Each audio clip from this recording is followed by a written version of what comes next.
A Baltic brand, a searing Snetterton, and everything in between. This is the May British Touring Car Catch-Up.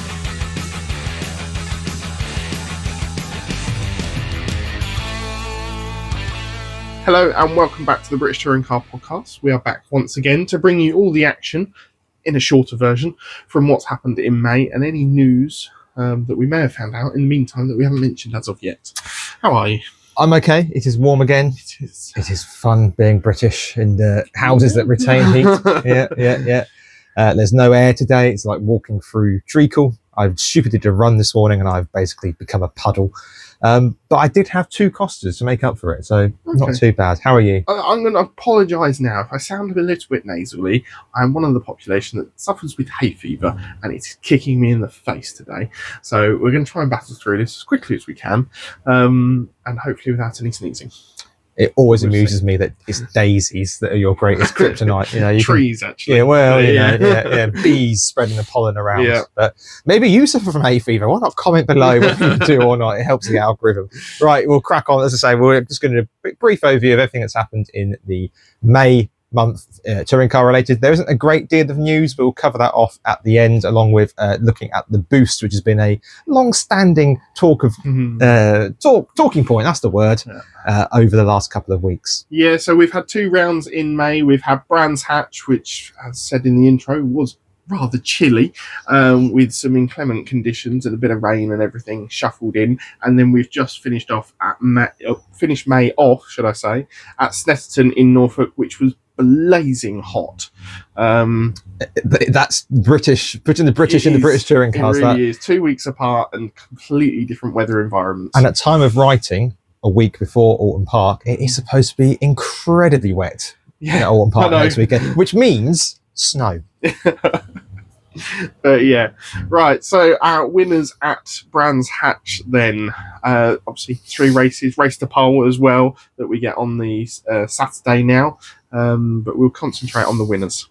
I mean, there is only one winner, and it has remained the case. Sutton took race 1. Yep. He then finished second in the next couple of races, which extended his podium run to 6 in a row. It's unbelievable. Which not only podium run, didn't finish lower than second 6 times in a row. Yeah. In terms of his championship contender, if there is one, it's probably Tom Ingram. He finished 3rd, 4th and 1st at Brands Hatch. And some other people there who is worth talking about. Ricky Collard managed to get a second podium, second and third podium of the year, the second and a third. And we saw a drive for the ages from Aaron Taylor-Smith in those wet weather conditions, really making the most of them and taking a win. It looked as if he got a full wet setup on the car. He was that much quicker than the other cars in front and then eventually behind him. Yeah, despite that race that he won being curtailed early due to a controversial incident involving Rowbottom and Osborne up at Druids. Plenty of people have had their word on that. We'll leave that there for now. We think that he would have gone on to win that race quite comfortably. He was faster than anyone else on track, and he looked so much quicker from sitting there spectating as well. Absolutely. And it's also worth just mentioning that Mikey Doble also picked up his second podium of the season at Brands Hatch. A strong showing again from the PMR outfit. Yeah, there's a fair few bits of incidents that we have covered off in great detail on the Brands Hatch review. So if you wanted to hear Sam and I debate the yellow flag incident, that is your place to go. That weekend was, as you said, very wet, very cold. It didn't really play into the BMW's hands as we thought it might do. And it really just showed that Sutton's ability just keeps on rising through. Yeah, it was James Dorlin that managed to take home the Jack Sears win for that weekend with 2 outright wins. In the Jack Sears category. In the Jack Sears category, that was, yes. He was looking very confident and very comfortable within that Hyundai. Obviously, only his second round in that event, but seems to be settling in nicely. Absolutely. I think that pretty much sums up Brands in a very quick recap style. My highlight from that weekend was going home. I was very cold at that point.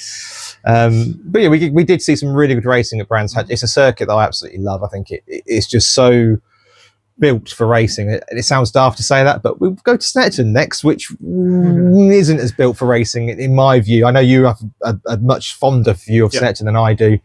We will get there. Was that fonder view altered at all last weekend? It was hot, first of all. I don't think that helped. but we saw certainly the cars that we kind of expected to do better in those warmer conditions come through and race well in the BMWs. The first race, apart from sort of like the opening lap or two, was fairly processional. Once Rainford had got out front, he was very comfortable, was able to keep that gap to Ingram, and then De Leon made late race progress, as we know that BMW can do in those conditions, up to the podium as well.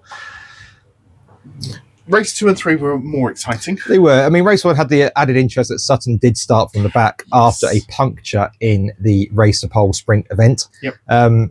But he did recover to 10th, so okay. Yeah, on a medium tyre, which wasn't the ideal tyre for that race as well. And no boost, or very little boost, I should say. It's kind of how he wanted to then play the weekend from that disadvantage, would you call it, that he had, and he played it out perfectly, really. He did, because it's what Sutton is able to do. Eight out of 9 podiums now. Yeah, because he'd go on to win race 2 and then finish second in race 3. For Ingram, a second in race 1 looked really good, then a retirement in race 2 as his car decided the electrics didn't want to work. Alternator gave up on him. It did, and then he managed to battle through to 3rd on the road, but a 10-second penalty for track limits, which put him back down to 8th. Which he did kind of admit to. Yeah, I think he knew it was coming, to be fair. I'm a little bit frustrated for him and for the driver that finished in 4th that they couldn't have done that before they got to the podium, because it was track limits are fairly cut and dry. You get warnings, you get the black and white flag, and you get told that you're on your last warning, and it'd be fairly obvious if he's done it again. Even if he's not on the last lap, should have been enough time to go, right, that's 10-second penalty, which would have allowed Darryl De Leon to stand on the podium for the second time that day. Obviously, the stats will still show that De Leon has that podium and he'll have the trophy. Did deny him a chance on the podium, though. Which is always a nice place to be. And one person that did get up onto the podium that weekend was Nick Hamilton. He took the overall Jack Sears win for the weekend. Consistency was key for him, and he took 2 second places and a 4th in the category, which was enough across all the other drivers to be able to take home the most points for the weekend, and his first silverware in the Jack Sears. Absolutely. Which is all credit to him, especially with the new car to him this season. And something that he was striving for at the start of the season, so it's great to see that he's already achieved it just 3 rounds in. Yeah, and he's certainly a lot more competitive this year. He has already scored points outright, which is more than another driver in the field has managed. So there's only one driver in the field that hasn't got points, and I think a lot of people at the start of the season would have gone, well, that would be Nick Hamilton if you said that without the context, but it's not. He has scored points, and he has certainly been, particularly at Snetterton, he was in a battle pack, to quote David Addison, and he was racing really nicely in that battle pack. He was really getting involved, racing well, lots of overtakes, lots of defending. It was really good to see. Yeah, although we didn't actually get to see too much of that coverage, especially when we watched back, certainly from where we were watching at the track on the day, he seemed to be really quite confident and be able to put the car where he wanted to, and as you say, make those moves that were critical to him taking home the Jack Sears trophy for the weekend. You went full Norfolk there, didn't you? The way Jack Sears? Go home the Jack Sears trophy. All that has led to, in terms of the championship, is that Ash Sutton has a large gap at the top. He's on 174, back to Ingram's 117, and Rainford completes the top 3 at the moment on 106. Hyperbole is my strong point. I don't wish to just give him the trophy now, because we did this last year at the halfway stage and looked a bit foolish when Tom Ingram lifted it at the end of the season. However, I do think it feels different this year. It would take a humongous turnaround for that to change and for Sutton to not become five-time champion. I think you say that. There's also another couple of ways it could happen. The car gets pegged back, which is what a lot of people are calling for, which is nonsense. We had this discussion last year about the Hyundai, and we had this discussion in 2023 about the Focus hatchback, which was dominating at the time. You cannot penalise a team for getting the best out of the regulations. It's daft. It puts teams off developing cars on a grid where it's difficult to get manufacturers onto and keep some of the best talent on. You've got to be allow the teams to make the cars as quick as they can be. And the only reason that we've seen a slight change of regulations in the F1 was more down to safety issues rather than just pegging one team back, which is why we've seen those changes. Yeah, we've seen in the past in F1 that Mercedes have dominated seasons. Red Bull, obviously, with that year where Max won all but one race. And Brawn. Yeah, you can't peg a team back for getting the regulations right and getting the car set up well, unless there's the cheating, which is different, and and there is no suggestion that Napa are cheating at this stage. There's no reason to believe they are. They've just a really good, well-resourced, well-equipped team that have built an absolute demon car this year. Oh, to be fair to them, they noticed what was doing well last year, which was the slippery shaped coupe style. They've moved their car to match the same, and what they were lacking last year, which was a little bit of straight line speed, they now have. But even more impressively, they've kept their speed in the corners. Last year they were better than the Hyundai in the corners. This year they are better than the Hyundai in the corners and arguably on straight line speed, which is why they are, I say why they're dominating, why Sutton is dominating. Because it is predominantly a car that's set up for him to do exactly what he wants to, because they know how good a driver he is. And at the moment, unfortunately, depending on your view on it, the top teams will set the car up for the best driver, and that's just Ingram and Sutton at the moment. There's also the point as well that Sutton just gets on with every car he's been in. You know, he has won a championship in an Infiniti. He has won a championship in a Subaru, which really was terrible at times. You know, the Infiniti, no one would ever have picked that out of a catalogue of cars that could compete and go, yes, that's the one that's going to win me 2 championships. Yeah, this is what he gets the best out of. The only other way, of course, that we might see it change is if that Team Virtue and Hyundai manage to fix some of their shortcomings, which it is a long season. There will be a little bit of sort of improvement throughout the season. We saw that last year as well. So it will be a little bit interesting to see whether they can sort of develop the car to be a little bit more on tune with the Napa Ford. Although I do think overall Hyundai probably have the better package. If you look at Chilton and Collard, they're doing better than Camish and Osborne. Yeah. You would argue. It's just a case that Sutton is really on quality and caliber of driver. I mean, your thoughts down in the comments below on that one. Yeah, I mean, Camish is a top level driver. Okay, it might be a little bit harsh to be comparing Osborne to one of Chilton or Collard, but Collard's been away for goodness knows how long. He's got back into a seat that's too big for him and is doing very, very well indeed. So, yeah. Yeah, let us know your thoughts on how May has been in the rounds that we've covered so far. Obviously, we've got Alton Park coming up, and we'll bring you up to date with the TOCA Turbo Boost next.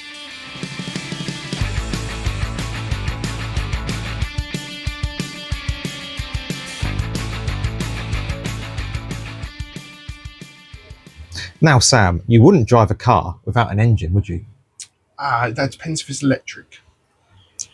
But no, not generally. You wouldn't drive a car without a propulsion device within that means it can go forward, right? No, I wouldn't. You wouldn't. So, in many ways, you subscribe to movement.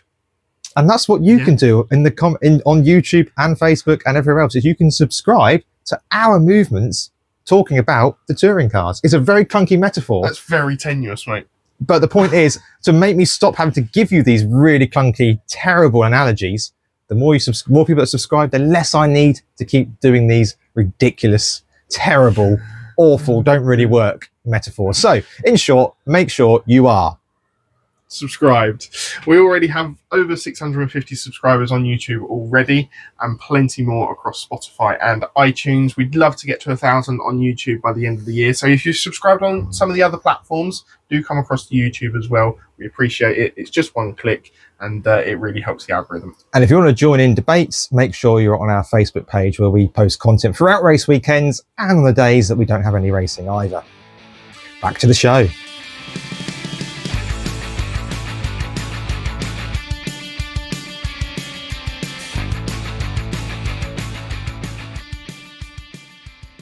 Right then, the biggest talking point of the year, possibly so far. Your haircut. No, I do need one of those. Mohawk coming? We'll see. Nice. We'll see. TOCA Turbo Boost. Sin words at the moment. We have seen drivers already this season suffer at the hands of the TOCA Turbo Boost system, otherwise known as TTB, which is how I will try to refer from it for now on. Yes, because TOCA Turbo Boost 3 times fast is... Exactly, it's difficult. It sounds like a chocolate bar. So it's the boost system that is in place for drivers to be able to use throughout the race weekend, depending on allocation, depending where they are in the championship, to be able to improve the racing.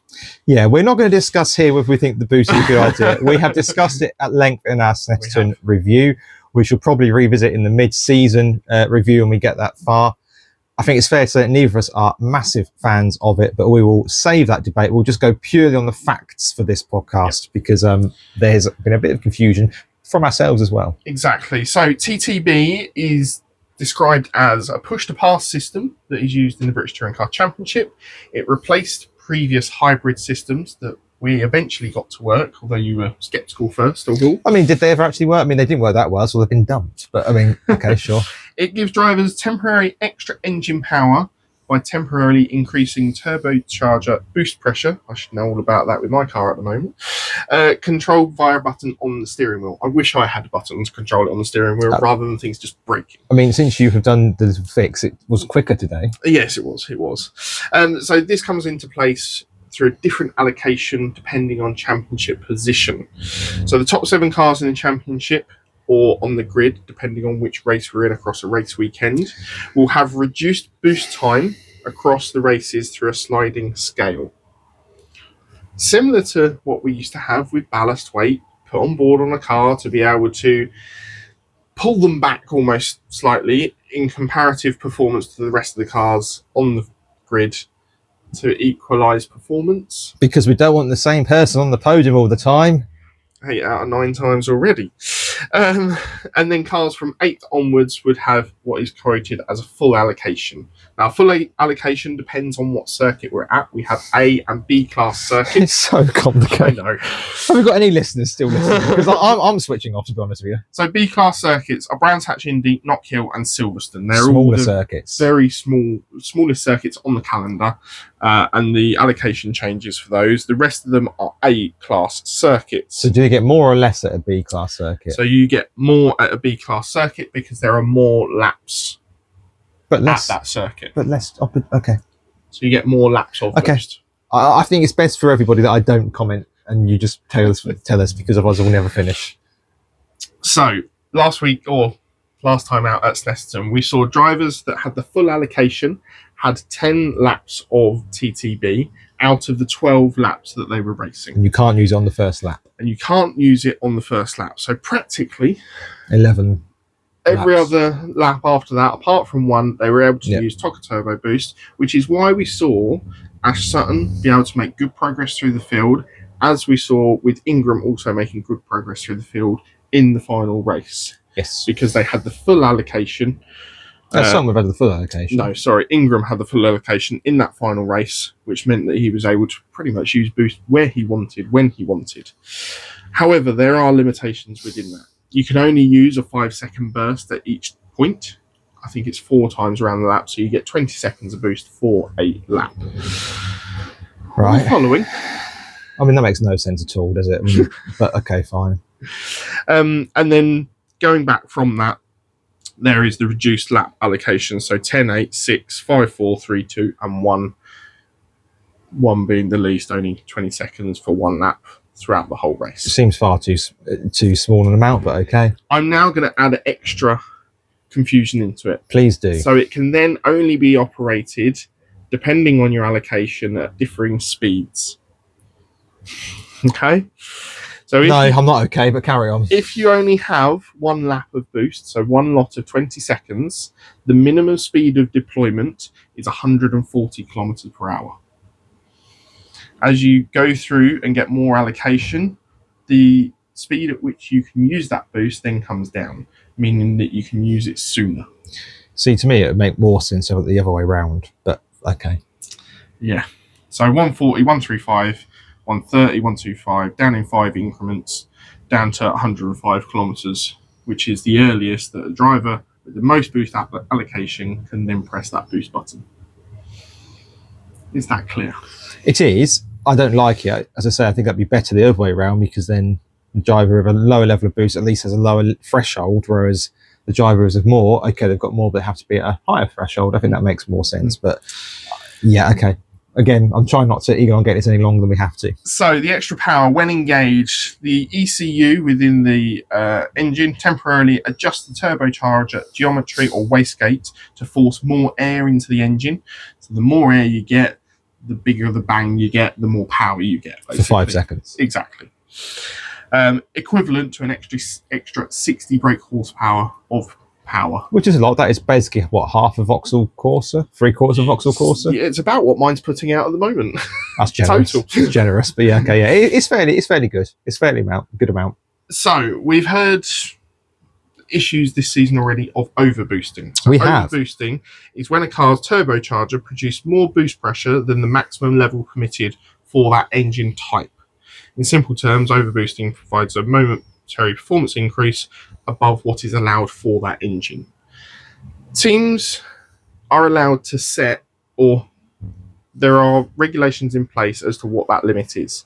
Teams then have to set up to that limit, and the closer you get to that limit, the more risk you run of going over that limit accidentally. And when I say accidentally, there's atmospheric differences. There are road surface differences. If you're going across a curb, it can change the geometry of it and change the telemetry of it, which can cause these overboosting occasions. Okay. It seems so much more complicated than it really needs to be, unfortunately. Thoughts? I hate it even more than I did at the start of this podcast. Okay. I think the fact that you can overboost by hitting a curb is a nonsense. Agreed. Completely agreed. I almost feel like it would be a more simple system if it was a simple push to pass. So an electronic controller that controls an electronic motor on each wheel, for example, that goes, right, there's your power. It's a set amount. You go up to the maximum. That's it. Yeah, almost like to take it simple, like a Nitros boost you get in games. You hold X on the controller and you get that boost for... I don't understand. So for the 2026 season, there is a live boost monitoring system, which is why we're able to see penalties handed out within the race time. 5-second, 10-second penalties be added. Right. Okay. There's a sliding scale of penalties. So the minor penalty is the 5 seconds, the medium penalty is 10 seconds, and the maximum penalty is obviously disqualification, which we have seen this season.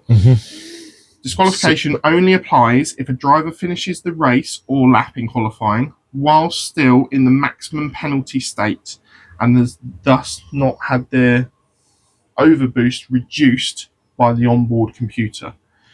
So where we see drivers finish in a penalty state at the end of the race, it's because they've used it on that final lap and they haven't been able to claw back the performance and they've almost overused their allocation, which is why we've seen disqualifications this season. So you could theoretically run an overboost for 11 out of the 12 laps. Exactly. Make this sure went through my mind while I was looking at this. Make sure you don't boost at all in the last lap, or use it all before the last lap, and then claw back all your allocation of what you've overboosted by, and then you'll be fine, even though you've overboosted for the whole race. Yeah, it's bonkers.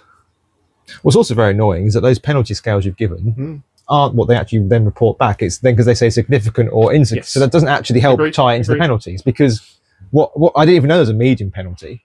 Right. So the live tracking system, it tracks how long each car operates above the permitted boost threshold. So after allowing for spike tolerances such as curb strikes and downshifts, which I mentioned to you, if a driver exceeds this allowance, the system will automatically reduce the available boost as a penalty, providing there is enough time left in the race or qualifying lap to do so. So you could literally just overboost for the first half of the race and then just to get yourself through the field or whatever. In my mind, yes. And then you can just use the next half the race to being involved in a team in the technical specifications of it. My lord. It's very difficult as a viewer and a fan to look at these questions and how they've been answered. And this is all the information that's on the British Touring Car website, I must add, to actually go, well, why can't they just do it that way round? Or does this mean that you can have a car way over or decently over boosting for the first half of the race, getting a good lead? I'm not saying he did, but like Rainford did in race 1 at Snetterton, he then was able to maintain that lead for the rest of the race. Yeah, I think the thing that strikes to me is that when I first got into the sport, one of the reasons I loved it so much because it was so accessible. There wasn't like, I started getting into sport about the time F1 was starting to get really computerized, which in some ways is what they can do with F1 cars now is just genius. But to me, I prefer the more raw style racing of stick a driver in a tin shell with an engine in it, and then they'll do the rest. This just seems needlessly complicated.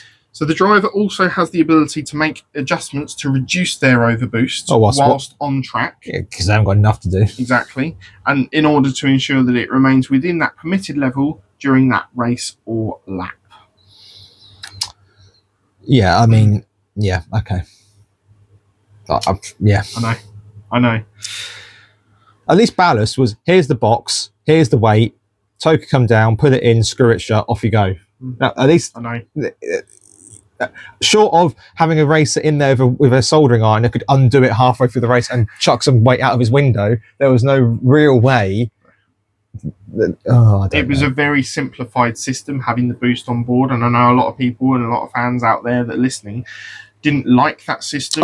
Yeah, there were problems with it. I'm not going to say there wasn't. Or like the fact that we're holding back the top drivers, but we've seen this season how they're able to drive around those issues. I was about to say, do you know the worst thing about all of this is that they've made it so complicated, and yet Sutton has still got 8 out of 9. It's almost, well, farcical. I was going to say, the good thing about this channel is that we're not back. We are independent. We're not back, so we can actually say what we think without worrying about anything, higher ups saying, oh, don't like that.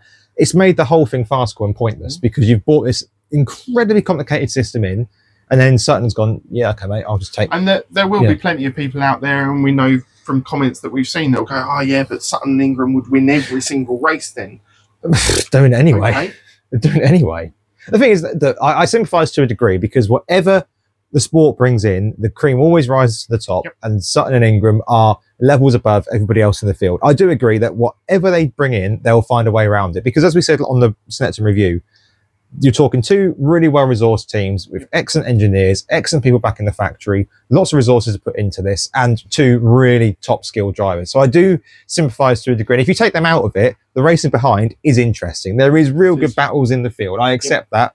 And a bit like F1 last year, if you took the 2 McLaren boys out of it, it was actually a really good season. It wasn't particularly fun until Max decided he was going to try for a couple of rounds. But I mean, that's where we are again here. That those 2 aside, it's quite an interesting season behind. The problem is, whatever they bring in, whether that be ballast from before, because Sutton was winning races on maximum ballast. Well, we've already seen how he's spoken about going into this season and testing with the least amount of boost to find out the setups that are going to work the best for him to be able to overcome those issues. Going racing is overcoming issues. It's overcoming the boundaries that are put in front of you to still have the best car at the end of the season and be at the top of the championship. Yeah, though I can't really help but think of a James May quote. It's an ingenious solution to a problem that never really existed. Yes, quite. There we go. Right, that's the boost covered then. But for goodness sake, let's move on before. There is a few little bits of news to bring from the paddock. Then I'll ask for your highlight of the month, and then we shall get out of this hot room. 2 quick bits of news from the paddock is that the junior program is progressing. They have announced a variety of partners and stakeholders and have released a little mock of what they expect the car to look like. We're not good. It's looking a lot more promising than it has done for the last couple of seasons. I completely agree. Which I'm glad to see. But until I see an actual car on track with an engine in it and a driver driving around, a bit more than what Ingram used or was doing with the previous incarnation of the junior system, I'm going to hold my breath on it. Yeah, I think, we'll just have to wait and see that when they do come, whether they are affordable, whether they will get young people in, because I think that the biggest problem they're going to have is that whilst this hole has been there, the Genetic Junior Championship has gone from strength to strength, and now the Ford Fiesta Championship, Junior Championship, which is where Lewis Turkerton is currently racing, that has now really become quite a force. And I think that when it does get launched, yes, it will have the allure of the Toka package, of course. However, Toka aren't the only package out there. And the Genettas have been fine off the Toka package. What I would also say, PMR have taken on this mantle of being the team to build the car. PMR have nearly always delivered on what they said they're going to do. Yeah, I think they will deliver it. I just think that because of the delays and all that kind of stuff, I'm just wondering whether there is actually going to be a market for these cars and how expensive they're going to be compared to a Ford Fiesta, which is pretty cheap to pick up, pretty cheap. I mean, relatively. I mean, I'm not suggesting that it's cheaper than your weekly shop, but I mean, in terms of racing, relatively cheap to pick up, relatively cheap to modify for racing. How is that going to compare? And now, say, having attracted some interesting names to it. And I would say that that championship has grown quite a lot in the last couple of years. Is this going to be a problem given the amount of time we've now had? This is now the third year without a junior package on there? Yep. It's a long time. It is.